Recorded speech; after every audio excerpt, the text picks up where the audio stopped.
La da da da da da. La da da. Hey everybody, come on in, come on in.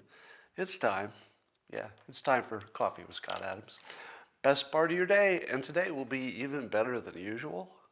And I know that's a pretty high bar, but watch me clear it. No problem. And all you need to join me clearing that bar and having the best day you've ever had, thanks to the simultaneous sip, all you need is a cup or mug or glass of tankard, chalice, stein, canteen, jug, flask, vessel of any kind. Fill it with your favorite liquid. I like coffee.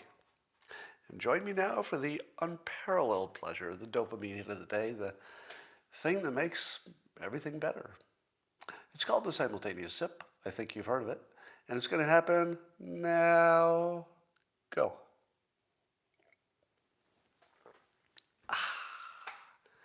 I think I added a little extra slurping to that one just to give a little extra kick. Yeah. Well, how do you all feel today? Better, right? Yes, for the fully vaccinated, you get to take off your masks. Some places. No, when I say that your fully vaccinated people can take off their masks, I don't mean in my state. No. California isn't like other places. So just because the CDC finally said it's safe to take off your mask if you're fully vaccinated, except in specific cases, well, that did not change the policy in New York or California, in which the governors both said, wait a minute, can't take your masks off yet. How does that make you feel if you're in New York or California? I'll tell you how it makes me feel. I'm not going to listen to this anymore. Now, of course, you have to listen to businesses, or if you want to get on a plane and they've got a rule, you have to listen to that. But I just can't listen to the governors on this. I just don't respect their authority and would not plan to obey it at all. So I'm a few days away from my second vaccination. Another week or so. And can somebody give me a fact check on this? Is a person considered fully vaccinated at the moment they get their second shot, or is it another 2 weeks after the shot? Can somebody give me a ruling on that? And is it the same for all three types of vaccinations? Well, one of them has just one. Somebody says 2 weeks. So what I'm wondering is the 2 weeks also applicable to the two dose? So I'm seeing maybe a little different messages here. Let's figure that out before the end of today. Seems pretty important, doesn't it? So I'm seeing 2 weeks after, but I think there might be a difference between what the scientific peak is and what the social legal guideline peak is. In other words, maybe you can still fly if you just got your second vaccination, but maybe technically you're not fully vaccinated. Is it going to be something like that? So we need some clarity on that. That's a pretty important point. And I'm surprised, given how important it is, I'm surprised it's not a prominent part of the news. And it should be. All right, so here's the good news. A lot of people blaming the CDC for being slow to do this, but I'm gonna go against the grain a little bit and say that the CDC does have an obligation to be a little safer than you and I might choose for ourselves.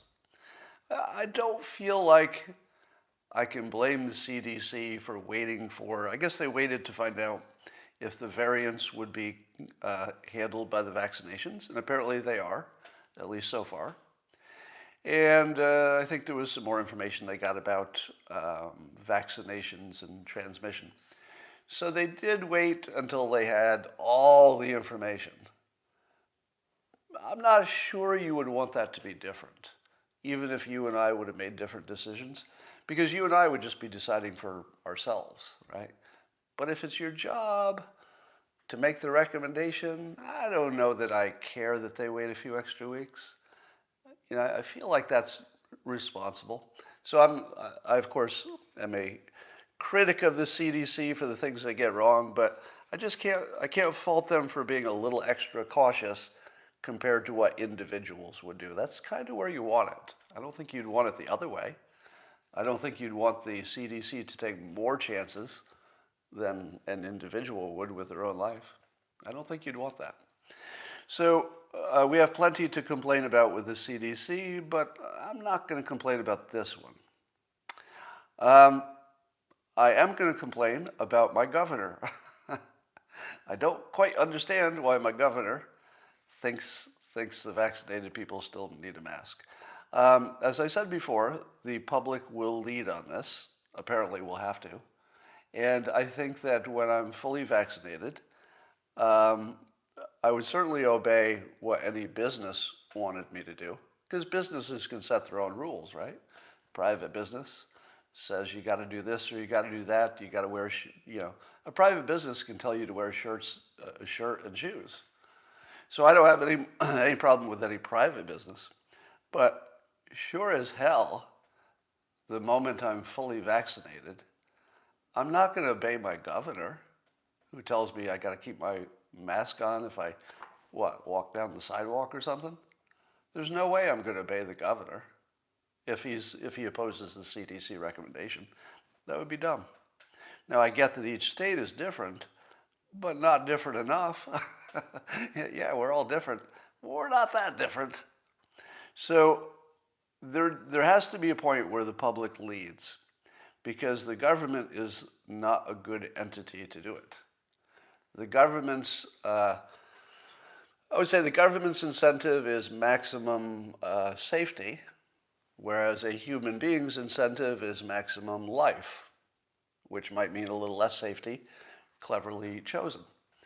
So I don't think that we should depend on our government or really even force them to make the decision for us. I think we just make the decision now. Is everybody with me? That at this point, now that the crisis part is, not quite over, but we're sort of on the border of the crisis part being over, you want your government to be in charge when it's a crisis, right? They're not perfect, but your best bet in an emergency is to listen to the government. Once the emergency is over, and we all have kind of similar information, their incentives and yours might not be aligned, and yours matter more, right? Once we're out of the crisis, if your individual citizen opinion differs from your government, I back you, the citizen, because your government is the wrong entity to judge whether your safety versus your life decisions are right. Once it's not a crisis. If you're in a crisis, yes, let the government lead. But now it's time for the government to get out of the way, or it's, we're on the border of that point where the citizens just have to take it upon themselves, I think. I think we just have to make it a fact by the way we act. So it wouldn't matter if you had mask mandates if nobody put on a mask. It's not like they could enforce it. If everybody just threw away their mask all at once, that would be it. So don't imagine that the government has control over this. You, the citizens, have complete control from about this point on. You did not have complete control in the past. But from now on, you do have control. I mean, it's returning to you. And those people this is another time to check your predictions. Were you one of the people who thought that the government was going to make you wear masks forever no matter what? Did you ever think that? Because if you did, I don't think that was a good prediction. And I feel like a lot of people were saying it, and I kept thinking to myself, no, I'm pretty sure this is temporary. You still hear people saying that we'll have to wear masks forever or under certain situations forever. I don't think so. So I think this is going just the way we wanted it to. Now, of course, you'll still need masks for travel for a while. And I guess there was a situation in which a number of the Yankees baseball team got infected despite all being vaccinated. So a number of the people who play for the Yankees had the J&J one-shot vaccination, but have since become infected. Now, there's no evidence that, I think most of them had no symptoms. One might have had a little bit. So they all seem perfectly safe, which is the whole point of the vaccination. So the vaccination is working. That's the good news. But it is clear now, all doubt has been removed that apparently you can catch the virus fairly easily, even if you have the vaccination. But don't you want to know if that applies to all the vaccinations? Because the Yankees all had the J&J, the one-shot vaccination, which we know to be a little less powerful, but powerful enough to keep you from dying. So if the Yankees had had the Moderna or the Pfizer, would they have been just as infected after getting vaccinated? Don't know. But every time we hear about one of these people getting infected after vaccination, such as Bill Maher, apparently Bill Maher, and by the way, is it possible to go through a Friday without Bill Maher being in the headlines?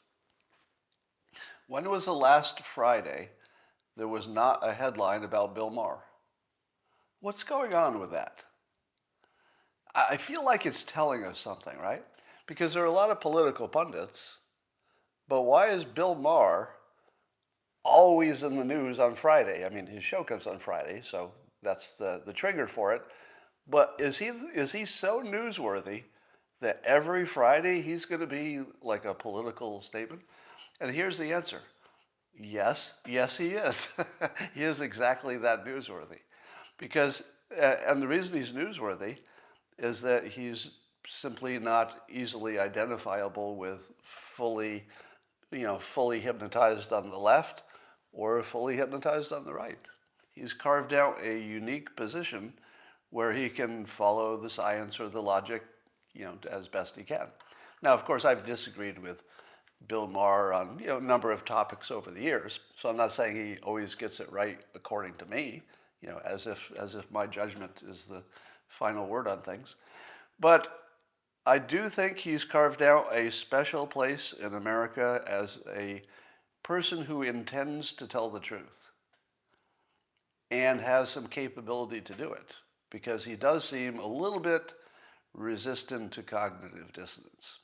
Not completely, because none of us are completely free from confirmation bias or cognitive dissonance. It's not a thing a person can do. You can't be free of that. But he is freer than most.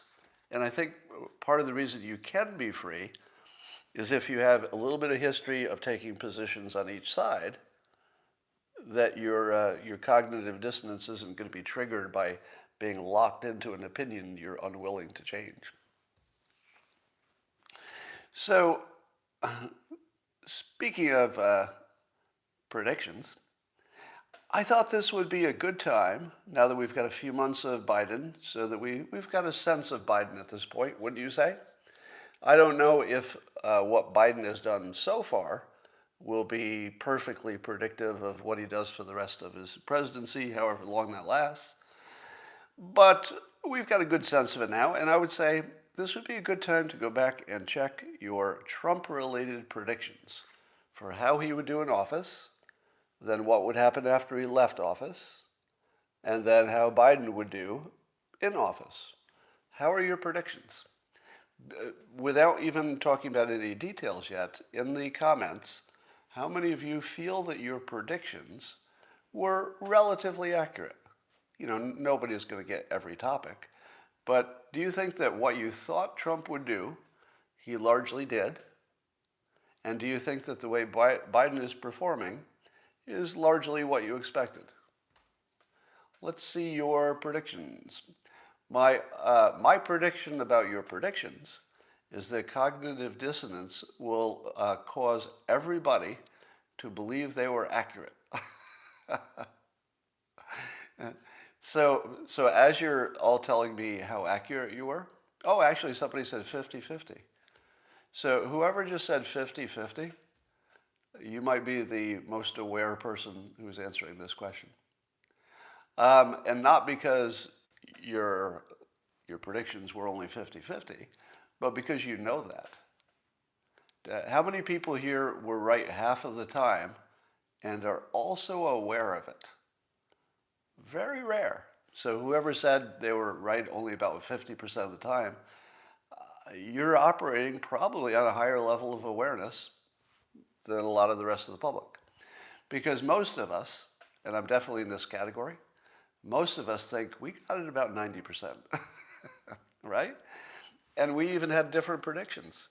I'll bet if you asked the biggest Trump hater, were your predictions correct? They would say, oh yeah, totally my predictions were correct. He colluded with Russia, which didn't happen. He said the Nazis in Charlottesville were fine people, which literally didn't happen. It was a hoax. He told us to drink bleach, which didn't happen. So you see where I'm going, right? Both the left and the right think their predictions are accurate because the fake news will tell everybody they got it right. And then your memory will fill in all this, will give you cognitive dissonance and rewrite your memories. So, but let me ask you this specifically. How many Democrats believed that once Trump was out of office, there was one thing you knew for sure? He was in deep, deep legal trouble, right? Was there anybody on the left, anybody, was there even one person who was anti-Trump, literally even one person, who believed that he would still be a free man a few months after leaving office? And indeed, we heard today that there was some move to get a hold of, let's see. Apparently I'm not good at making notes because I didn't write that one down. But in the Trump world, there's apparently one of the employees of the Trump organization, they're looking into some payments about a school or something. And I'm thinking to myself, if we're hearing a leak about somebody who works in the Trump organization, not Trump himself and not a family member, just somebody high in the organization, who's being investigated for some specific thing that they did, and maybe not even Trump himself, but you've heard of it, right? But what you haven't heard is anything that sounds like a smoking gun that would put Trump in jail or even in great legal peril. Have you? Doesn't it seem to me that it wasn't long ago that all the smart people on the left were saying, well, there's this banking thing, and surely they will find in his taxes, right? How long do you have to wait before you can say there's no legal, at least no fatal risk for Trump legally? I feel as if all of his legal problems were either fake or there were things that could be handled in the normal course of a rich person defending themselves against legal claims. And don't you believe that you would have heard a credible leak by now if they had found some kind of really good stuff to get Trump in trouble? But you haven't, have you? Now, how long do you wait before you can conclude that means something? I don't know. In the legal world, maybe you have to wait a year, right? But how long has the district of, was it the Southern District of New York? How long has the state of New York been looking into Trump? A year? Give me an estimate. It's been a year, right? Or more than a year. And not a single leak, no arrest. And then when one leak does come out, it's a leak about somebody else. It's as if they found somebody else's problem, but they didn't find Trump's. Although I think Trump is part of that story, but it's not clear how. So there's somebody says at least 2 years that they've been investigating. If you predicted he would be in jail by now, I guess you were wrong. And if you predicted he would be in deep legal trouble, I don't know. I feel as if we'd know, right? If they were closing in on him and, how the CNN always reports the walls are closing in. If any of that were happening, they'd be reporting it, right? Because they love that stuff. They'd be making it up, even if it were not happening. All right. Oh, I did make a note of it. So the prosecutors, the Wall Street Journal said the prosecutors subpoenaed a Manhattan private school for information relating to Trump Organization chief financial officer and his 2 grandchildren. Does that sound like Trump himself is in trouble? It really doesn't, does it? Sounds like they just found some unrelated thing. All right, here's the big other story. Israel, of course, is responding to Hamas's more than 1,000 rockets fired out of Gaza into Israel. And I don't know if you saw this news, but reportedly, and I don't think you can believe any news that comes out of a war zone, but let's say it's true for conversation. As long as you accept the premise that all reporting during the beginning of a military action, the odds of any of this reporting being accurate, kind of low. But let's say it is. Reportedly, the Israeli Defense Forces tricked Hamas into believing there was going to be a ground invasion. Now, apparently, in the event of a ground invasion, Israel was aware that the Hamas militants would flood into this major network of tunnels that they have, and that they would be able to come out of the tunnels to attack any tanks that were coming on a ground invasion. And so Israel faked Hamas into filling the tunnels with their fighters, and then they bombed the tunnels, and they didn't invade. So the invasion was a head fake. One of the better head fakes I've ever heard of in the military world, if it's true. Again, I would assign a credibility to this whole set of stories about Israel and the tunnels, 50% maybe, maximum, 60% tops, just because it's a war zone and you don't get accurate information. But let's say it's true.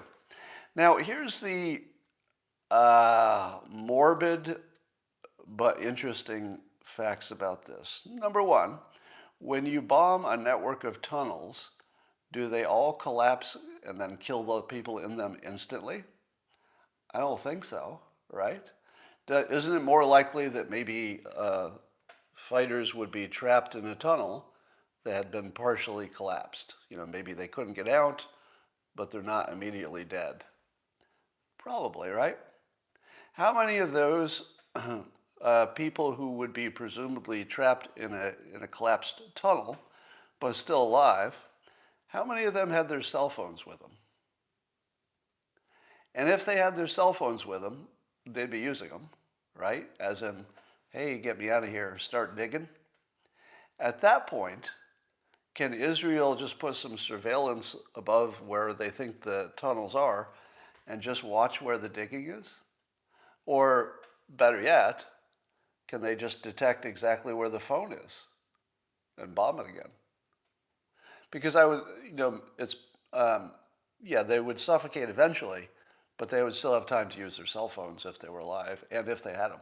So it's possible that they don't bring cell phones to war, right? But I think even our soldiers bring cell phones, don't they? I don't know the answer to that. Maybe they don't. Maybe they don't. But, obviously they use them off duty.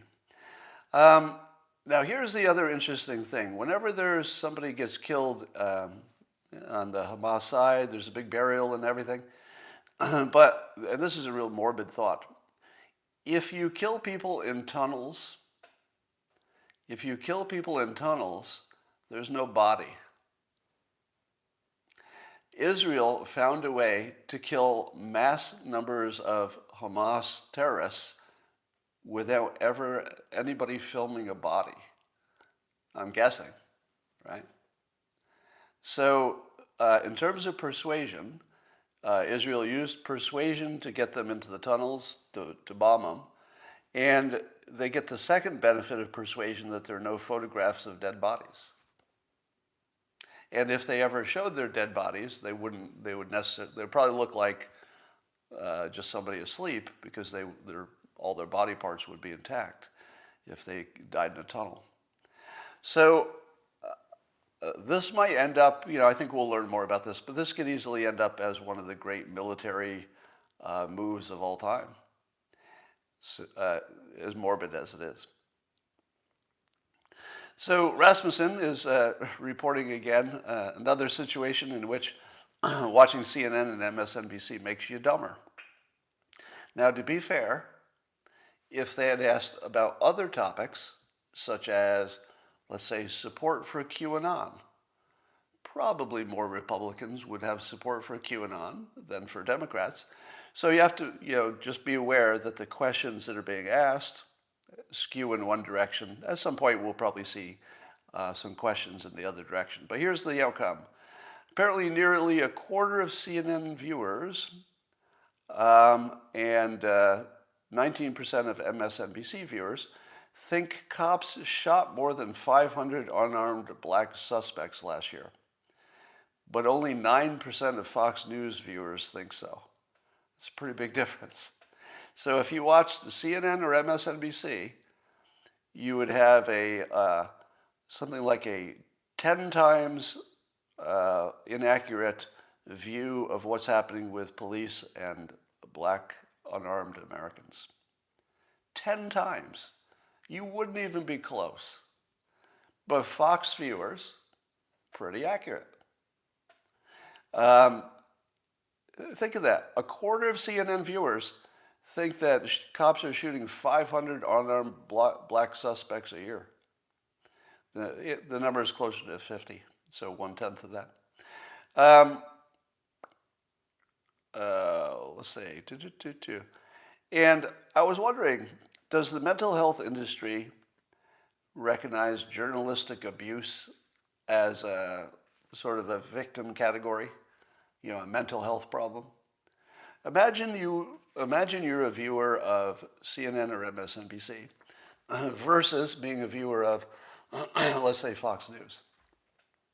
If you were to believe the opinion people on Fox News, that maybe George Soros is, going to have control of everything, and it's all a big plot or something, you might be a little worried. But you probably wouldn't spend much of your day worrying about it. Like, it wouldn't intrude on the rest of your day. You'd probably just be thinking about it when you're talking politics. But if you watched CNN and MSNBC, you would believe that you could be dead any minute. You would think that the climate is going to kill you or your grandchildren. You would think that if you take a ride in your car and your skin is brown, your odds of getting shot is pretty high. So, and of course, you would have thought that Trump was going to start a nuclear war. You would have thought he was going to round up gay people and put them in concentration camps. I mean, nothing even close to reality. But you would have thought that. And those are the kind of fears that you actually fear day to day. The world is surrounded by white supremacists. I think I see one. Those are things you worry about in the moment. I feel as if there's a difference in what conservatives worry about that isn't true.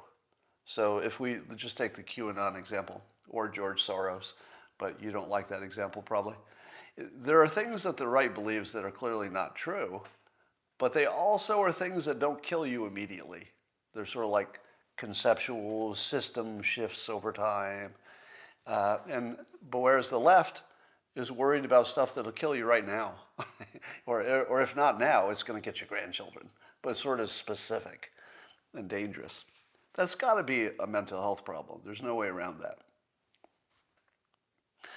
that. There's news out of the Arizona audit that I don't yet believe, but the report is that some major database was deleted before the audit people could get their hands on it. Now, if that happened, and if it was intentional, probably means something. But do you think anybody would ever go to jail for deleting a database that shouldn't have been deleted? Probably not. Because the defense would be easy.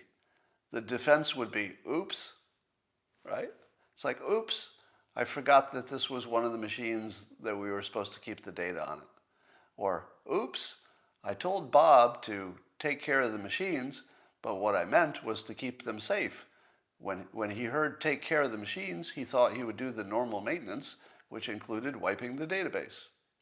So nobody's going to go to jail, right? There's no crime here. why wouldn't they delete it? Right? If anything was on there that might have looked suspicious, why wouldn't you delete it? There's just not going to be a penalty for it. I can't imagine there would be enough evidence to put somebody in jail for it. I think they'll just say, oh, big mistake. Sorry. Oops. Bureaucracy. Things aren't that clear. And then we have, apparently the auditors are also asking Dominion for their passwords to some machines, and Dominion is saying no. It says that's too far, and they couldn't give them passwords to machines, to which I say to myself, there's something about this story I don't understand. Do all the machines have the same password? Somebody says, you were so dead wrong about Dominion. I haven't talked about Dominion yet. What do you think I'm wrong about? Come back here. Come back here. All right, L. Green says, you are so dead wrong about Dominion. Do you know how often people who tell me I'm wrong can accurately describe my opinion? Almost never. Almost never. So, L. Green, I will challenge you to describe my opinion in, just a statement like you believe X, and then tell me what's wrong with it, okay? But start with accurately describing my opinion. You can't do it. You know you can't do it, right? Try. Just give it a shot. Just in a sentence or two, what do you think my opinion was that you're disagreeing with? Yeah, I can't watch every opinion go by, but if anybody sees it, you will know that this is the normal way people debate. They literally hallucinate my opinion, and then they get pretty worked up about how wrong it is. When was the last time somebody disagreed with me who also understood what I was saying? Not a lot. Not a lot. I'm sure it happens, but it's pretty rare. I would say at least 90% of all the people disagreeing with me can't state my opinion, because I tend to have some nuance that escapes most political punditry. And here's James Bond says, Scott's opinion is a moving target. Now that's the other hallucination, because the way cognitive dissonance works, and if you haven't seen it in action, it goes like this. I say the sky is blue, and then you say, how can you say the sky is green? And then I say, no, I didn't say that. I said the sky is blue, which you agree with. And then, because cognitive dissonance kicks in, and nobody can believe that they heard green when I said blue, nobody can process that, because that would be their mistake, they immediately imagine it was a different conversation. Oh, well, yes, maybe you did say the sky was blue, but why are you saying it's raining? To which I say, rain was never even in the conversation. I just said the sky was blue. You heard it as green. When I proved to you it's blue and that I said blue, let's say I have a recording or something, you immediately hallucinated that I had said it was raining. Now, does that example sound like, not the specific sky example, but you put different content in there. Does that sound like something that really happens?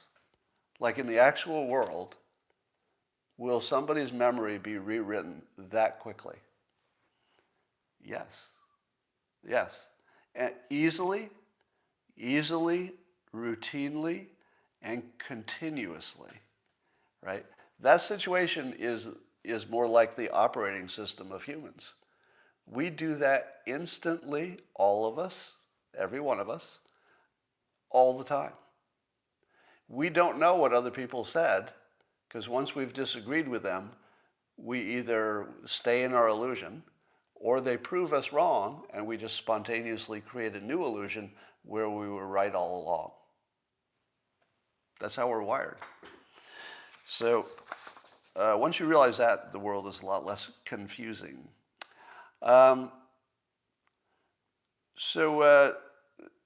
This question of whether Fauci supported gain-of-function research at Wuhan, and I tell you, this is such a frustrating story because the way it's reported is so poor that we consumers really don't know what that's about.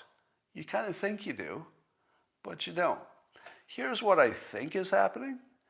I feel as though there is some evidence that Fauci or the NIH, or he may have supported them, they did reportedly, and again, I'm not the expert here, so put a little doubt about anything I say on this topic, but reportedly there was some support for gain of function, but not for the coronavirus. I mean, not for this, COVID or whatever it is, not for this specific virus.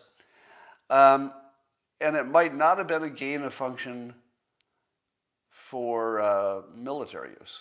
It might have been gain of function just to improve it for, regular purposes or research or something. So I feel as though the people saying that Fauci did support gain of function are probably correct. At the same time, when he says absolutely not, he's probably correct. I believe we've hit this weird situation where both sides are saying completely true things, but they're not really on the same topic.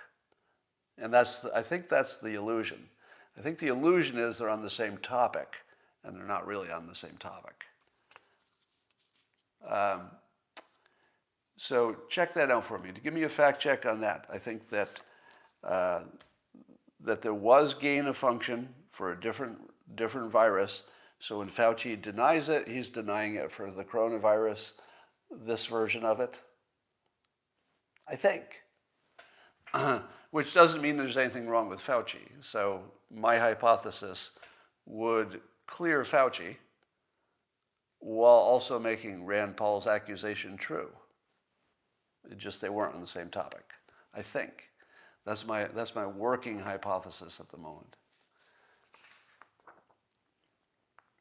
And I see some excellent comments. For example, wrong. Wrong. Now, you might be new to me, but when people's comment is just wrong, without any explanation or even detail of which one is wrong, I usually block you. But I feel it's fair to give you a warning this time, because I don't mention it a lot. Somebody says, no, it was about funding. Release of the virus was perfectly timed, somebody says. Was it?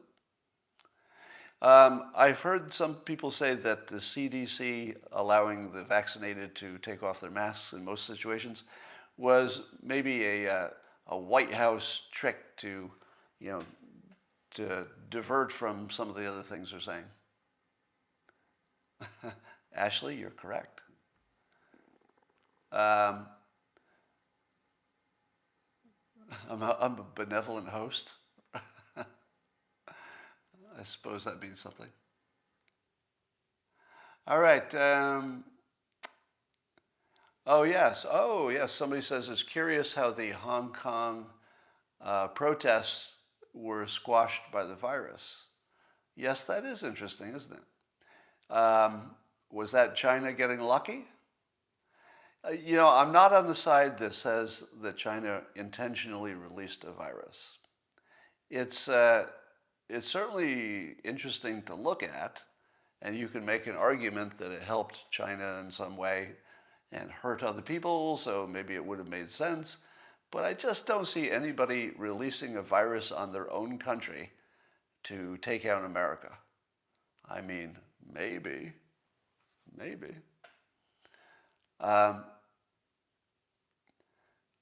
Do you believe in luck? Wow, 2 people asked me about luck. Here's my take on luck.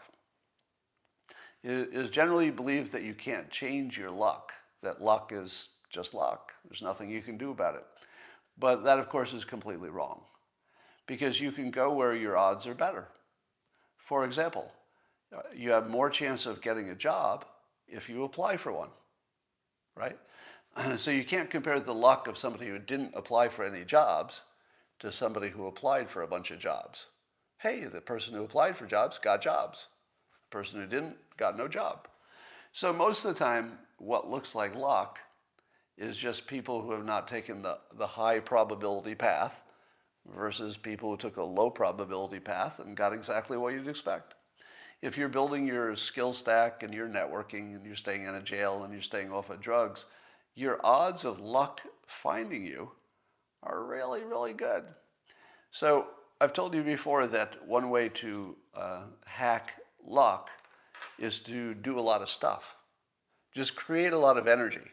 Because if you're doing a lot of stuff and you're making noise and you're creating energy, you're drawing resources to you, your odds of something lucky happening in a situation where just there's lots of energy is very good.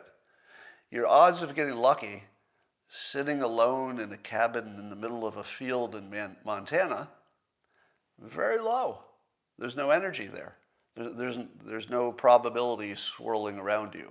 Nothing, there's no possibility. So although you can't directly control luck, as in controlling a coin flip, you can definitely go where there's plenty of it, and you can stay away from where there isn't much. Let me give you a concrete example. Some of you have heard the example, but I'll put it in this context. When I was working on some startup stuff and getting into the crypto world, I said to myself, gosh, I don't have any immediate need or purpose to know about crypto, nor do I need to necessarily be involved in it. But I knew it was a high energy area that was growing, and there was going to be lots of stuff happening, and the opportunity for luck was high because there was so much energy. So if you just go where there's a lot of energy, luck can sort of just find you because it's swirling around all over the place. So I went quite consciously. I went where there was all this energy in crypto. And some of you heard the story that I did a bunch of things, and then I walked away from it, and I had forgotten that I'd left a small amount of crypto in one of my crypto wallets. Didn't even know it was there. Turned out to be Ethereum. And Ethereum went on a run. Last I checked it, I think it probably started around $5,000 or something. Last I checked it was $349,000. Complete luck. I never made a decision to invest. In fact, I had bought the Ethereum for transactions. I was going to spend it, and I just got diverted, forgot I had it there. So this is a perfect example of going where the energy is, flailing around, and then getting lucky. And the number of times that the same person will get lucky happens a lot. Because that one person is simply following the energy and going wherever there's a lot of it, and they'll get lucky again and again and again. But if you're not doing anything, if you're not creating any energy, any activity, no, luck's not going to find you. So find a high energy place and flail around long enough for luck to find you. It's worked all of my life. Whenever I go to a high energy place, luck eventually figures out where I am. Any chance of you writing another novel? Interesting. So the thing that's closest to a novel that I wrote was called The Religion War, which predicted 20 years ago when I wrote it. It predicted that there would be armed drones attacking cities and stuff. And I think we'll see that.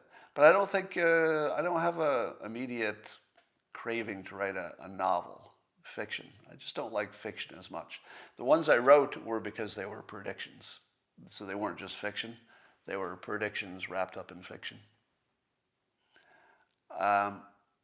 Yeah, I did make, I mean, so far, I did make something like $350,000 and $5,000. Do I have any suggestions who to follow on Twitter with more liberal left-leaning views? Let me think. Yes, Fareed Zakaria on CNN, Smirkanish on CNN. I'll think of some more. You know, it's always hard to come up with examples when somebody hits you up like that. But consistently, Jimmy Dore. Jimmy Dore would be a good one. Thank you. Suggestion. Anybody else have some suggestions? The Weinsteins, do they identify as liberal? I actually don't even know how they identify. Oh yeah, Glenn Greenwald, Matt Taibbi, those would be the best. Is Tim of Timcast, does he identify as liberal? I don't know. Tim Pool? I don't know. I feel as if I wouldn't want to label him in any way he doesn't label himself. Somebody says Liz Cheney. I get it. Anyway, that's your starter set, and that'll get you going. That's all I got for today, and I will talk to you tomorrow.